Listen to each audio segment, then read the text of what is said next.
I just don't have time to do that. God, are you even listening to me right now? God always ignores my prayers. What if they find out what I did back then? God didn't help me then. Why would he help me now? I'm never going to get out of this. I'm a terrible mother. I'm a terrible father. Why should I try? I'm just going to fail. I'm not good enough to do that.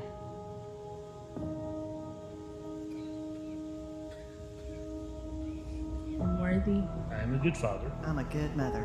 I can do this. I am forgiven.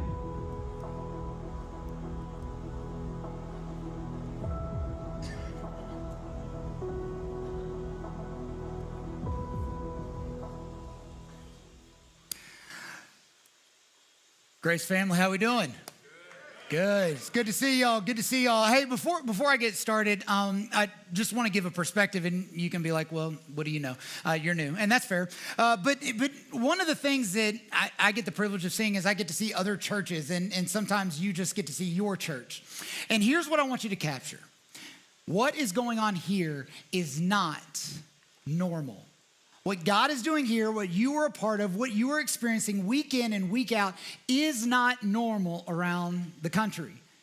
You know, most of the time you just go, well, it's our Sunday experience. It's our church. It's just what we experience. But you are a part of something huge, and I don't want you to miss that. And if you don't hear another word I say, I want you to know that what you are a part of is special. And so I want to encourage you to dive in any way, shape, or form you can to be a part of it.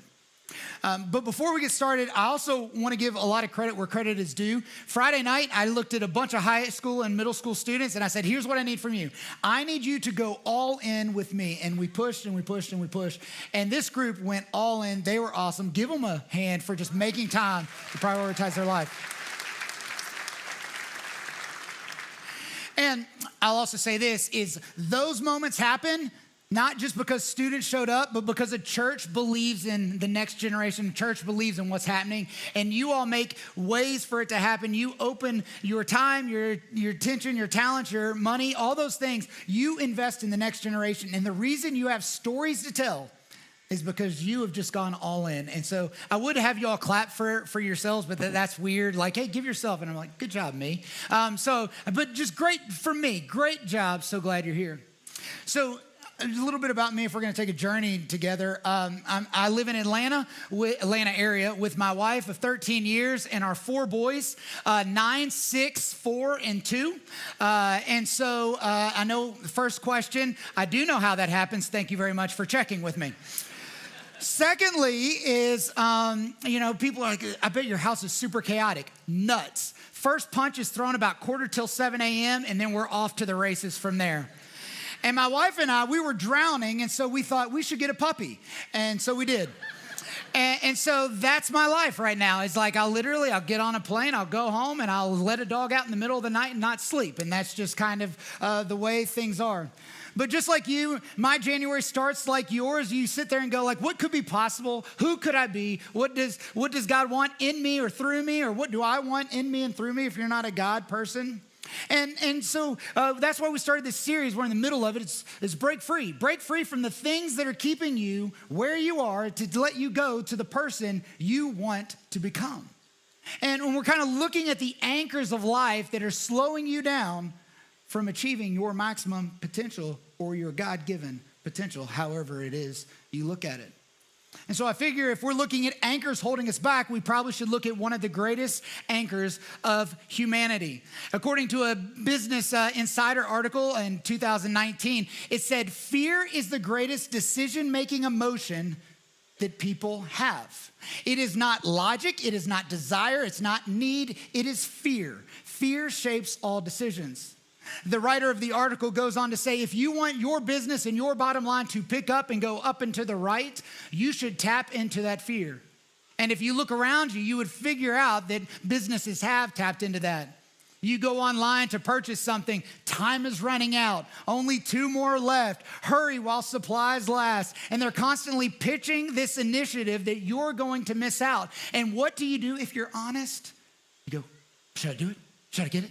I don't want to miss out. And so fear is shaping the way we decide to do things. And when I found that stat, I went on a Google rabbit trail where I just asked Google all the questions that come to mind. And I was like, I wonder what fears kind of shape people. And I found a survey done in 2018 where it actually shapes the fears of states based off of Google searches and what they go after and what they search after and what questions they're looking to solve. And so curiosity, just like you, I first looked at what are going to be my fears. I was born and raised in Louisville, Kentucky, and we suffer from a fear known as gamophilia. It's the fear of marriage and commitment. And so every time my wife looks at me and she says, I love you, I look back at her and go, I'm so brave right now. Every woman's dream. Nevada is also scared of marriage and commitment, which is ironic because Las Vegas alone has 114,000 wedding chapels. But let's be honest, if you ever hear your friend go, oh, we were married on the strip in Nevada, in Las Vegas, you go, that's not gonna last. Must be something in the water. Pennsylvania, you know, the home of the city of brotherly love, they actually have a fear of people. And you wonder how that goes. California, this place you go to make it big, to make your dreams come true, they actually have the greatest fear of success.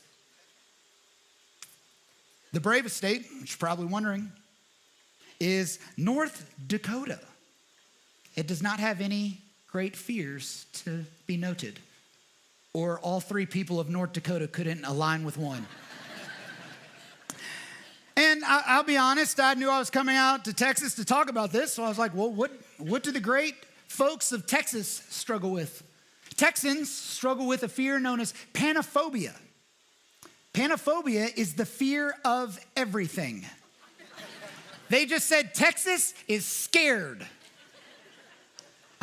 I don't spend a ton of time in Texas, and you know, usually a guy like me looks at Texas and we think more John Wayne, you know, a hand on your revolver and a guy pointing at you going, don't mess with Texas. That's how I picture it. But according to the data, you all are just hurled up in a corner going, please don't mess with Texas. But I know the ones that aren't laughing, I know what you're thinking. It's all those artists in Austin that are dragging us down, right? Yeah. We need to get some red-blooded Americans over there. And whether fear kind of makes you purchase a little bit faster or makes you kind of think irrational thoughts, you know, fear changes the emotion in the room, doesn't it? My parents for Christmas decided to do a bucket list item, and that's take all of our kids and all their kids and grandkids on a cruise. And so we're on a group chat talking about the cruise and what we're gonna do and where we're gonna go and all the possibilities. And the dreaming was happening, the fun was happening. We all had to converge in Miami, and all of a sudden someone puts this in the text. You know Miami's the #1 spot for kidnapping, right? And I just wonder right back, thanks, fun goalie. We all need a wet blanket, don't we?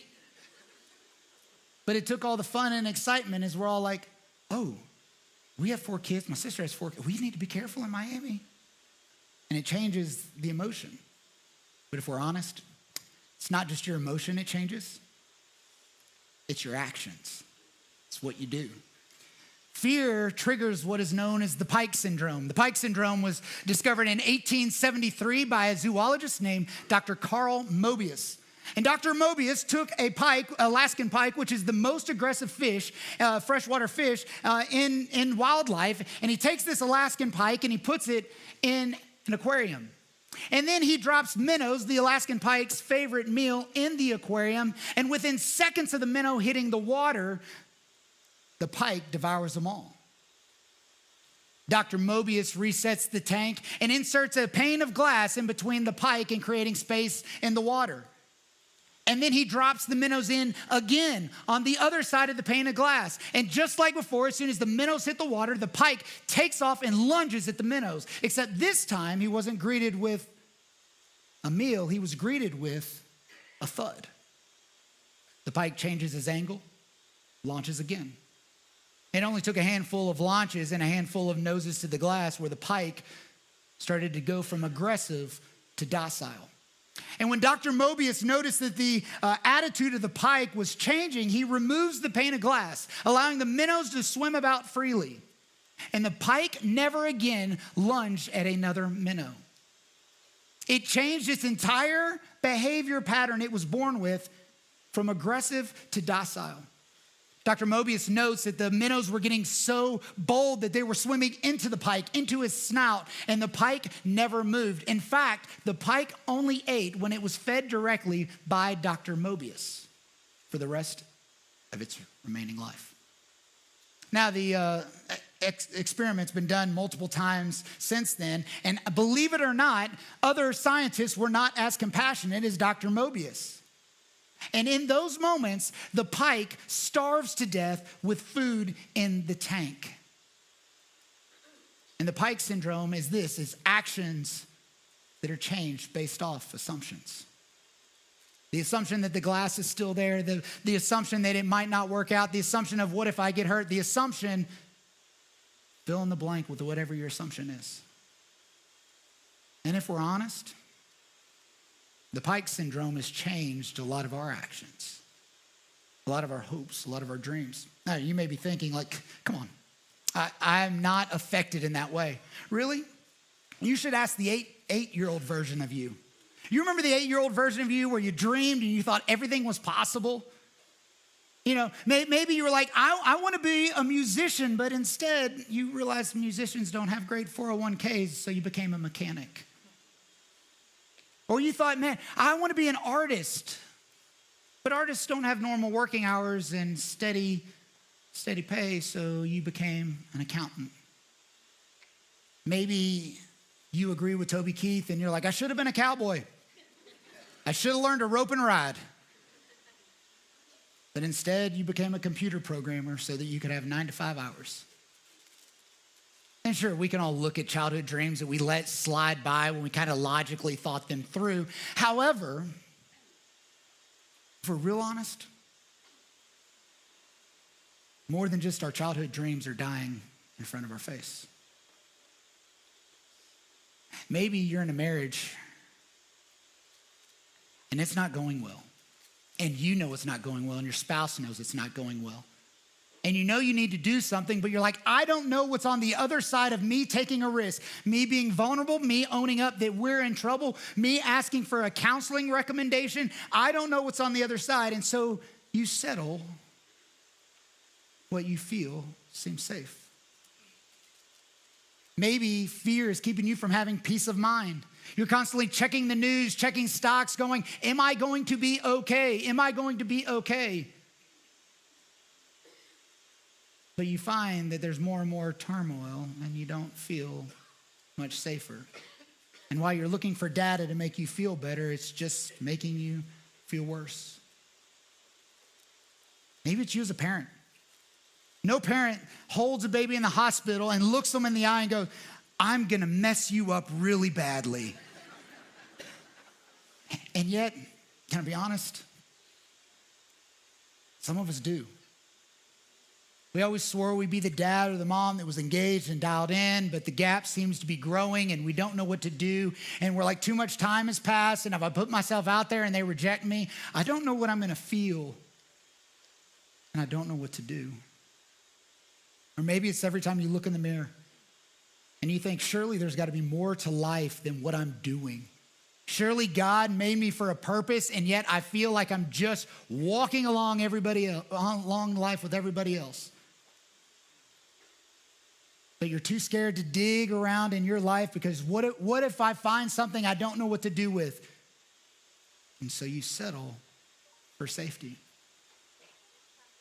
And here's the thing that I want you to understand about fear.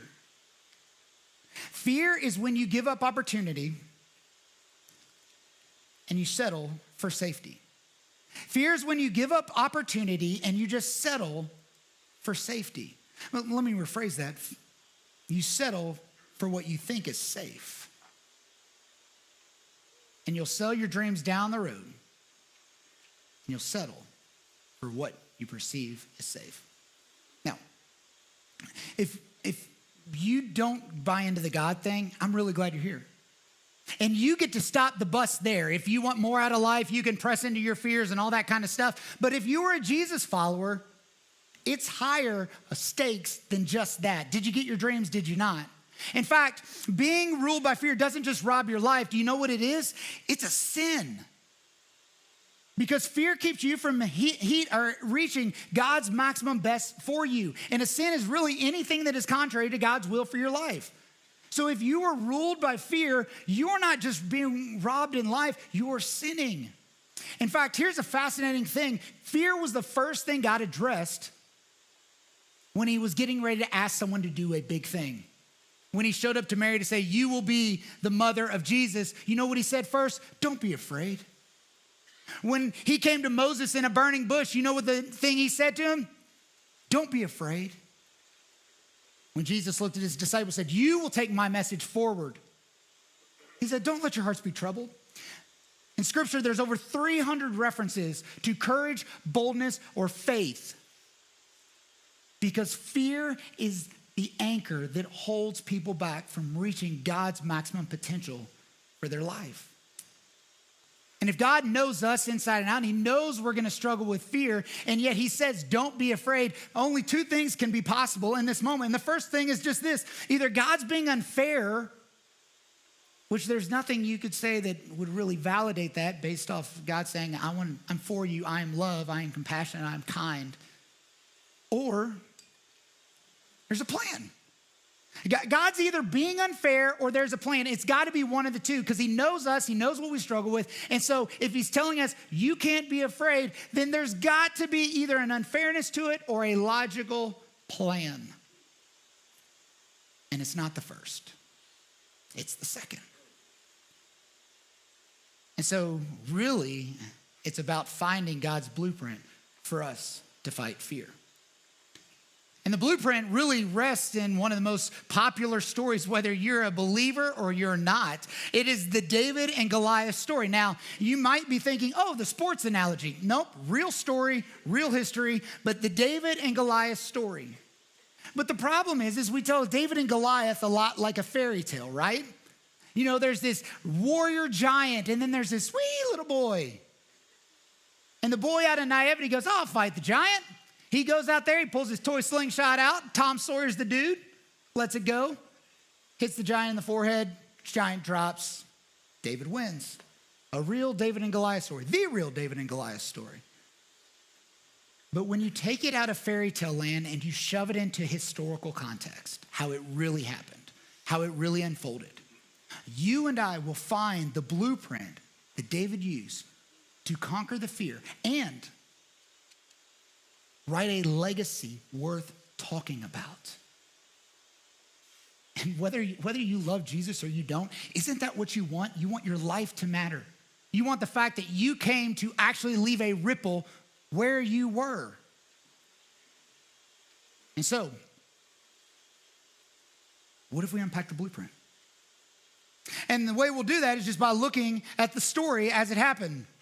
A guy named Samuel is writing this down. The Philistines mustered their army for battle and camped between Soka and Judah and a word with another word. So basically what they're saying, they found a spot on land and they just camped there, right?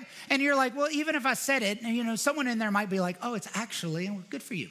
I don't know how to say it. But basically they set up camp at one spot. And then Saul countered this by gathering his Israelite troops in the valley of Elah. So the Philistines and the Israelites faced each other on opposite hills with the valley between them. And so here's what's happening right now.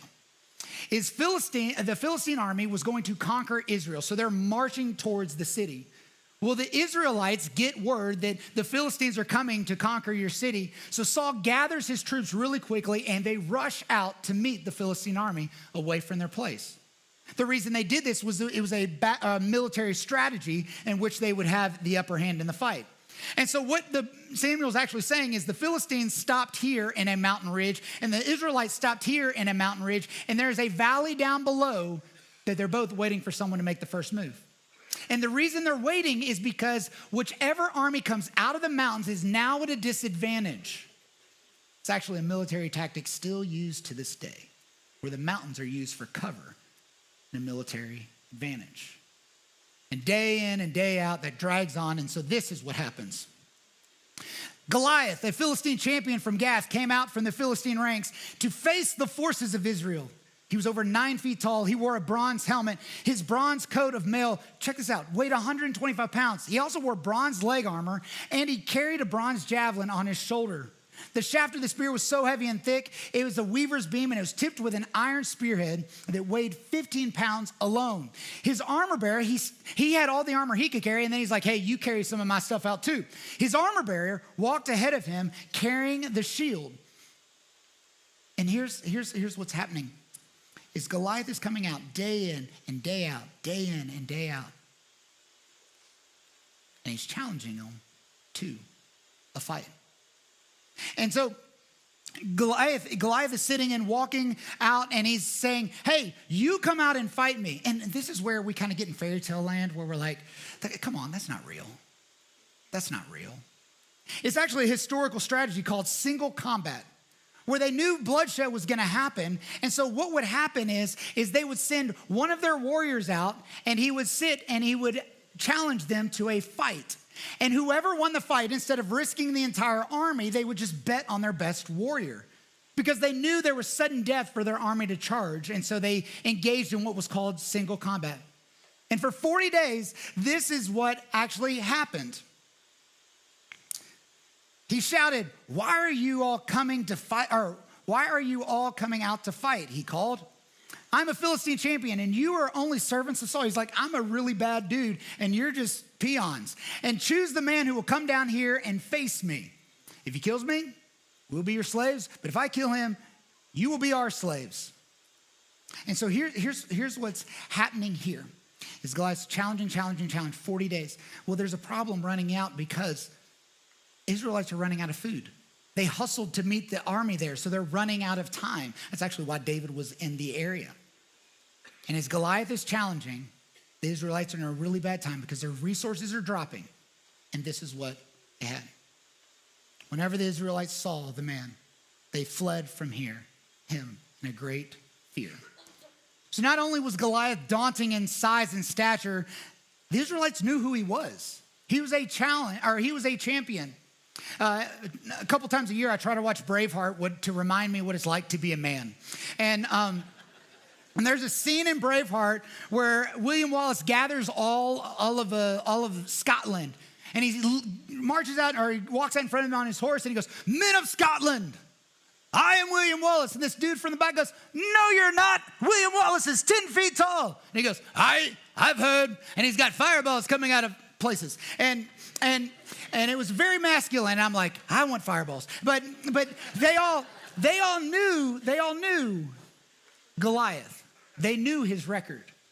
So David's in town bringing resources, saying, hey, we'll just eat up. It's a long stretch. And he starts talking. He's like, who's this joker?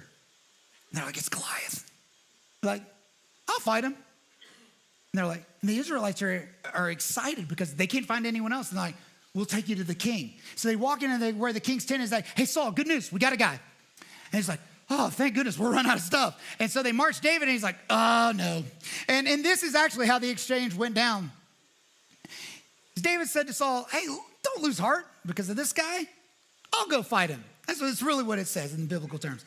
He goes, you're not able to go out against the Philistine and fight him.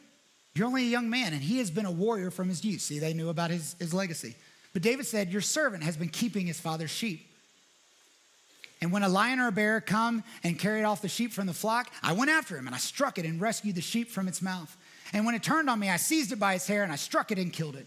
And your servant killed both lion and bear, and this uncircumcised Philistine, which was a really bad cut down then. It won't hold water now, so I wouldn't use it. The Philistine will be like one of them because he has defied the armies of the living God. And then he said, the Lord who rescued me from the paw of the lion and the paw of the bear will also rescue me from the paw of this Philistine. And here's what I want you to catch. Here's the first step of the blueprint. you need to catch of David. The Israelites were focused so solely on Goliath. They were so focused on what they feared. But David was focused on God's past faithfulness. The Israelites were like, oh, this is Goliath. He's a champion. Have you seen him? He's 9 feet tall. His armor weighs this much. They knew Goliath's stats like that. But David recalls moments where he goes, I was scared and God equipped me to go out and fight. And if he did it then, why wouldn't he do it now? If God was with me then, why wouldn't he do it now? God's character doesn't change, so why should I pretend he's going to change? And instead of David looking at Goliath and talking about how big and bad he was, he goes, have you seen my God? Have you seen what he's done? Have you seen what he wants to do through me? I'll fight that dude. And the army focused on what it feared. David focused on God's faithfulness. And when you focus on a giant, and you focus on a fight, it's only gonna look harder from there.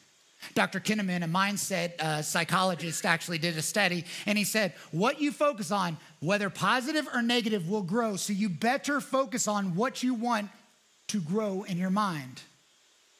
I think you have a saying here in Texas, the dog that eats is the dog that wins. Whatever dog you feed is the one that will win the fight. And so with his focus not on the fight, his focus on God's faithfulness, David walks towards the valley.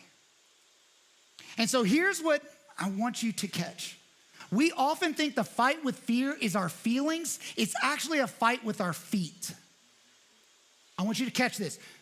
The fight with fear is not your feelings. It is not this feeling of bravery. It is not a feeling of like, I'm ready to go. It is just a fight with your feet to take one step in front of the other and walk to the valley and fight the fight that God has put in front of you.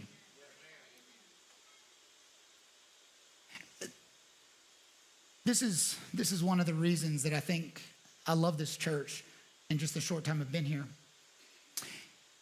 Is that you all are walking with faith. You're walking with faith. You are not just a church on your knees, you are a church on your feet, and you are moving to where God wants to take you.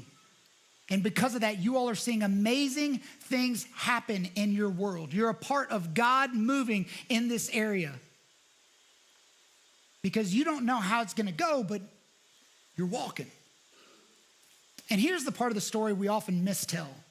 David did not know he was going to win because there was a fight still to be had. David didn't walk down there in an absolute confidence he would win. And so I believe David had a mantra he was working with. I believe David was working with the mantra that every step he took is the fear and the narratives were like, are you sure you got this, man? Are you sure you got this? Are you sure you got this?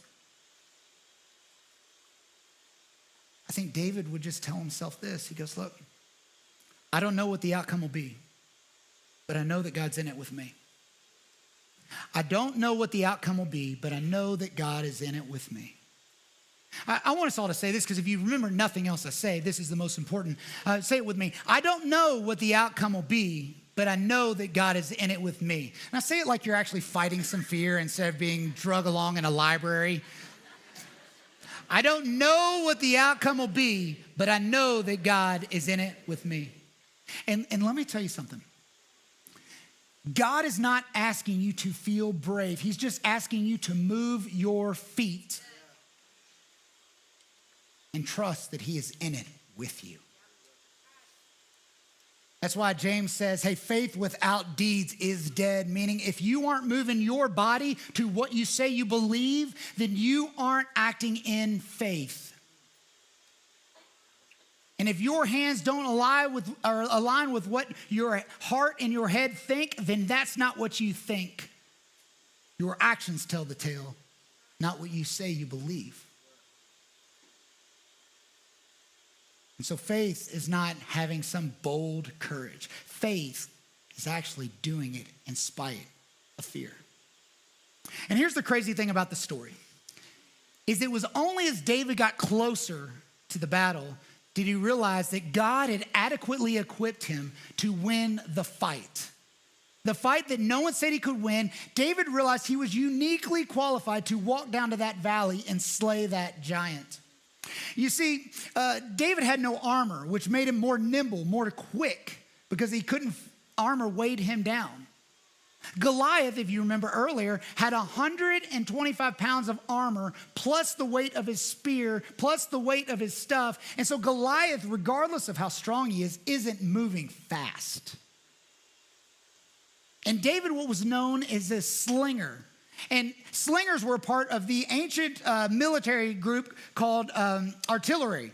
Artillery were archers, which we all know about if you've ever seen a movie of medieval war, and slingers. Slingers were deadly accurate. Historians say an accurate slinger could knock a bird from the air from 200 yards away. This wasn't a luck shot. This was a skill shot. And the 5 smooth stones, if you grew up in church, we're like, and David gathered 5 smooth stones. From that valley, they were actually a thing called barium sulfate, which were twice the density of a normal rock.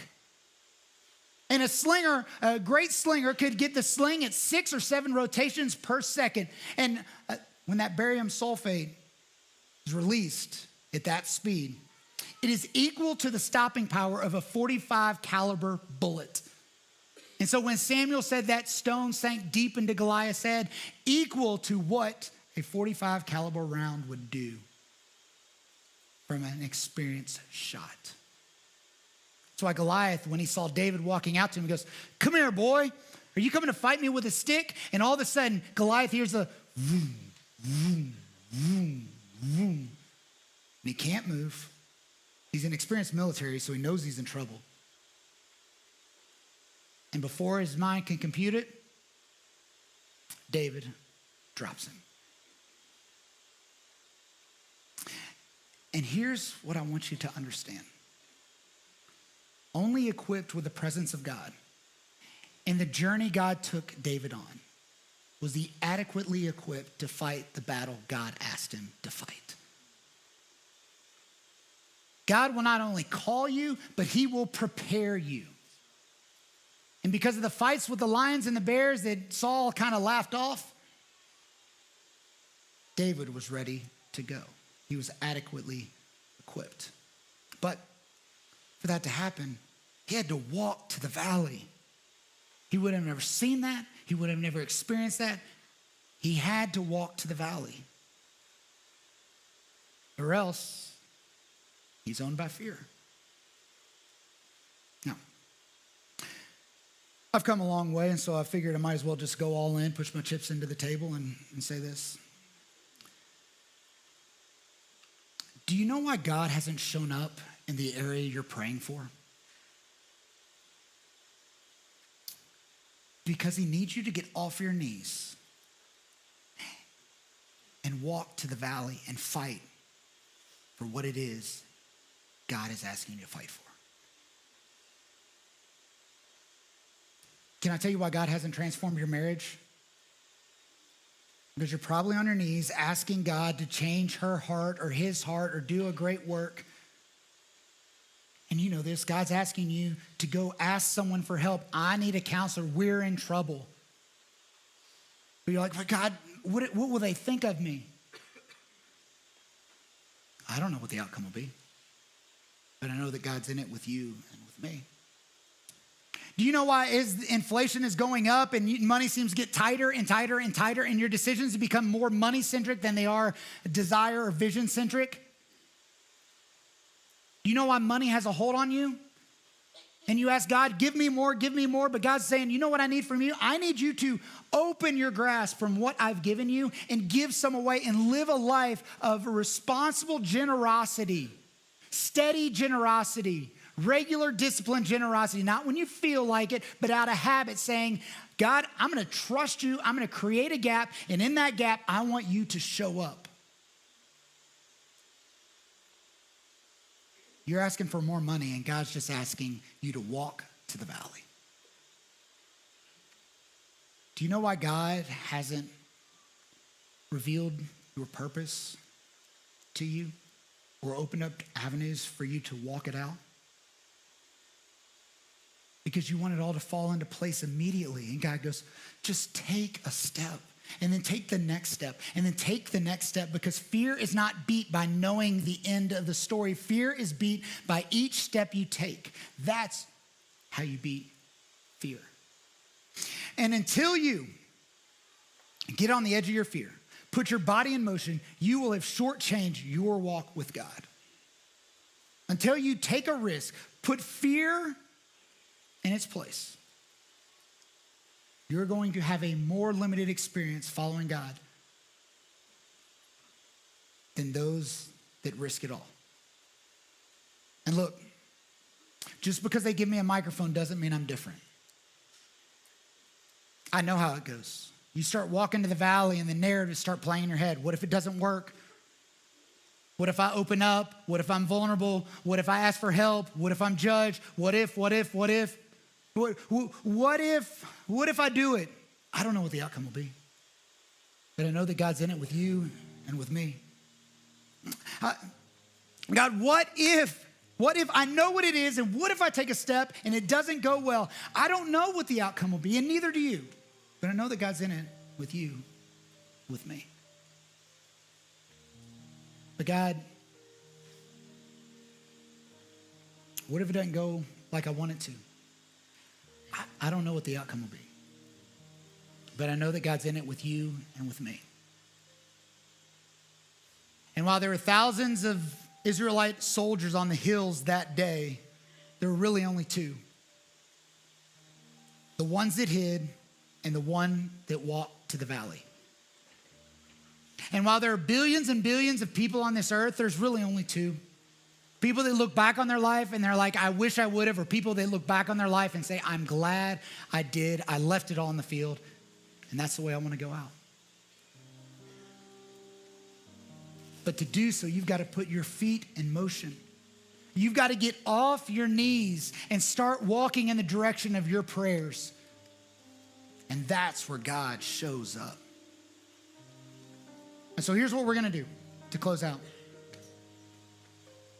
The band's going to play a song, and I just want you to sit there and listen to the words, but I also want you to think, what is the valley God is asking you to walk towards? What is the giant God's asking you to fight? What is coming to your mind and you keep just pushing it away while I'm talking?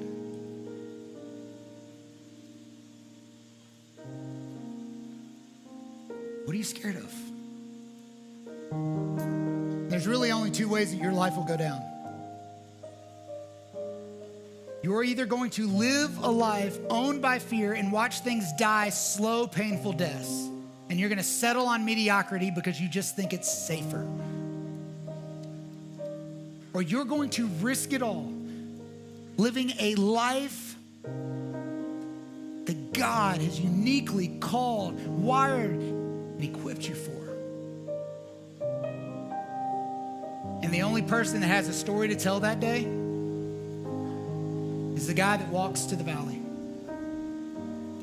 David's the only one we're really talking about. And here's what I know about you, because I'm a person too.